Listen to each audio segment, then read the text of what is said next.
Hello everyone, I'm Dr. Stock, and in this video we're taking a look at Tesla's price action following Investor Day.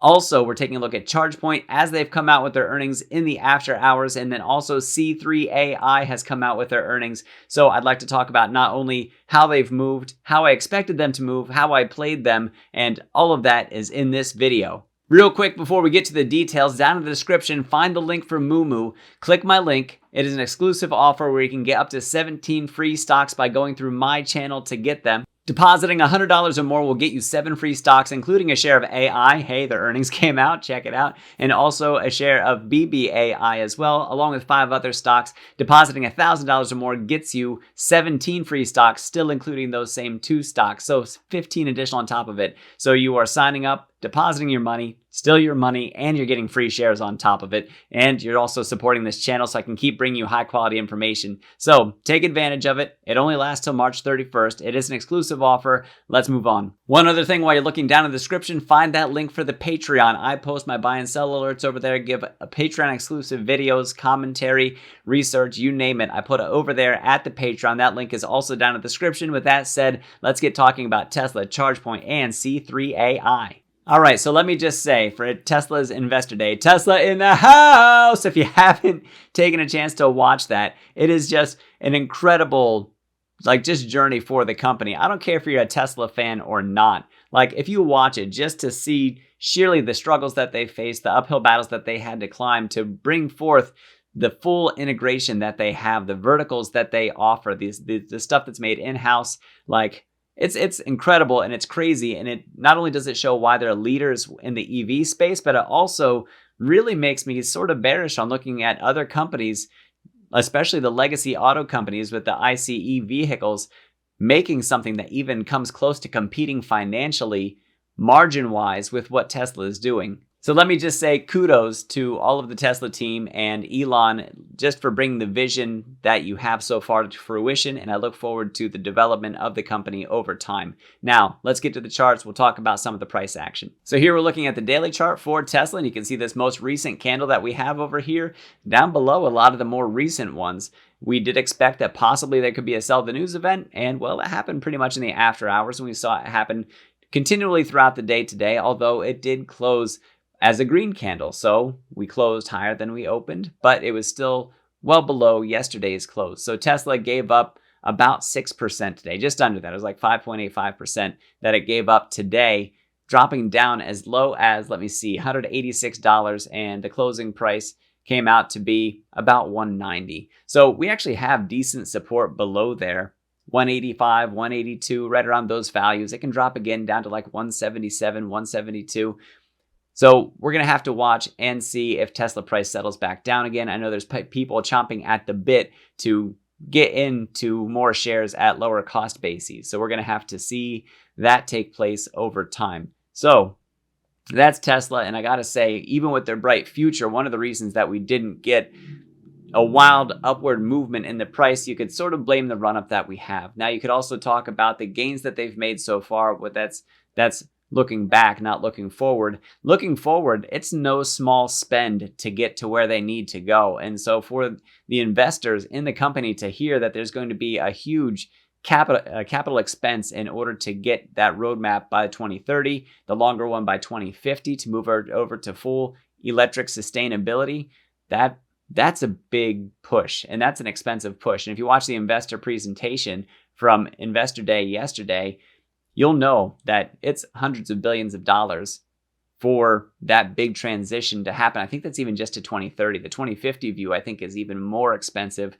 I think that's well into the trillions for that to take place. Not all through Tesla, of course, but that's worldwide capital moving into that. So big things for Tesla, but big vision and lots of moves to make. It's going to require quite the capital expense. And so really the fact that it held on as well as the stock price held on as well as it did is a very big testament to the strength that people see in Tesla. Compare that to when Mark Zuckerberg took Facebook to Meta, and instead of talk about the $40 that he was going to pour into the metaverse, and just seeing how well that treated Meta stock. It did not go well to hear that. Yet Elon comes out and talks about spending a whole lot more than that on something that is probably a little bit more worthwhile, in my opinion. You can you're free to your own opinion, the stock price is hardly shaken from its current level. So I think there's a lot of strength here. And I think the fact that we've only dropped down to 190 today's close, despite that big spend that's coming up in the future, is a testament to people expecting a return on their investment over the next several years from Tesla. So in talking about an electrified future, we have ChargePoint, which would be an EV infrastructure play. And let me zoom out a little bit. They have not had an easy time of it since they've entered the market through reverse merger. They were one of the SPAC companies that we had. And I think Switchback Energy, SBE is what it was. And we have this nice little pretty much straight sell coming off of them. They did not take part in the January rally, which is something maybe a little bit bearish in the near term on them, even though I do hold on to their stock. I'm a little bit upside down in it, but for this one, I'm going to have to look through their earnings, see what they have to say, see when we can expect a return on our investment. And being a spec play, I don't have a lot of money in this, but it is one of those long shot companies. I'll probably end up dollar cost averaging into it. I'll probably spend a little bit more cash on it. But like I said, I want to pick through their earnings, see what they have to say, and see if they still remain one of the leaders. That would certainly be influential in that.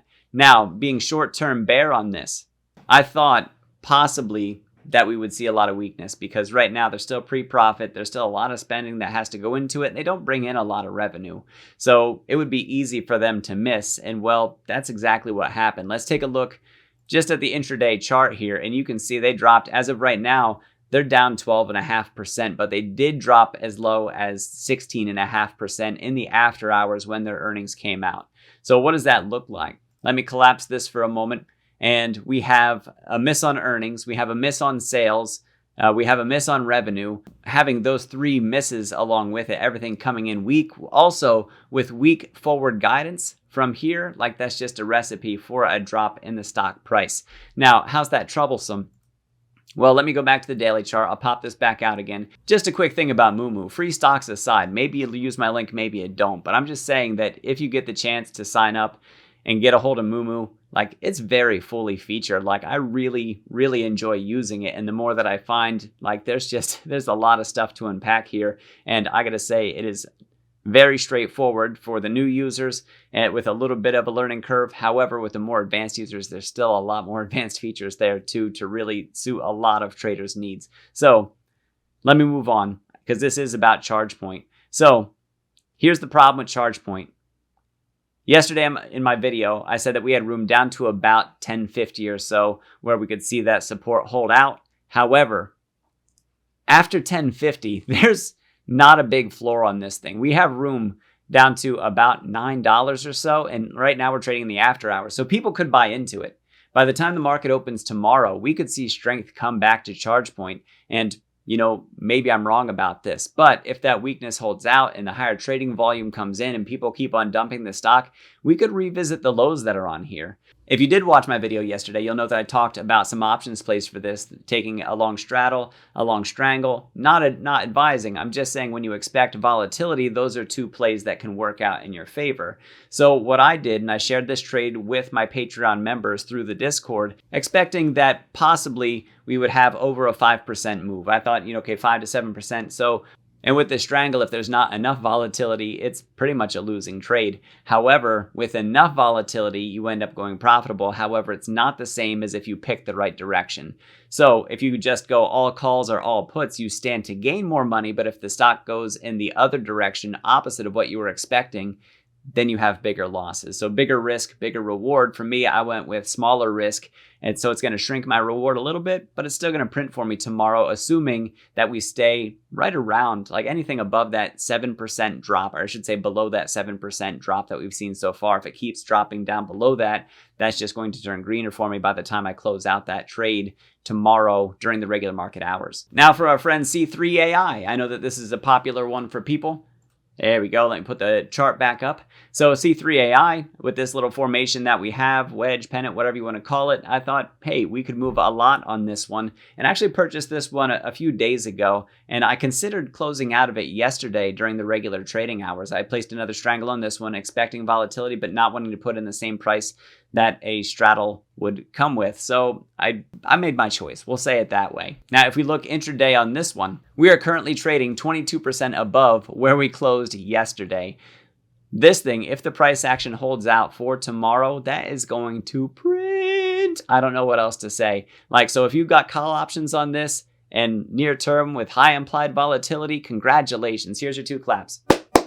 If you went puts, I'm sorry. For me, I did some of each because I did a strangle play on this one as well, expecting that volatility. Again, small company, pre-profit, but it is in the AI space. And that's a big difference of what we have over ChargePoint. And AI just has a different momentum feel to it. So I was still on the fence about it. I was like, probably volatile, given the chart formation that we have, probably big move. I said about 5 to 10% in the Patreon post that I put out. And I also announced my trade when I made it so that people knew what I was doing. And well, so far it worked out, and I anticipate during the market hours tomorrow when I'm able to close out of my positions, that should be very profitable for me. Not as good as those of you who placed that call. Like I said, congratulations. Those of you who did a straddle or strangle like me on something like this where you're just using a volatility play, congratulations to you too, because you probably also made out pretty well for probably a short-term move. All right, let's get at the SPYs and the Qs.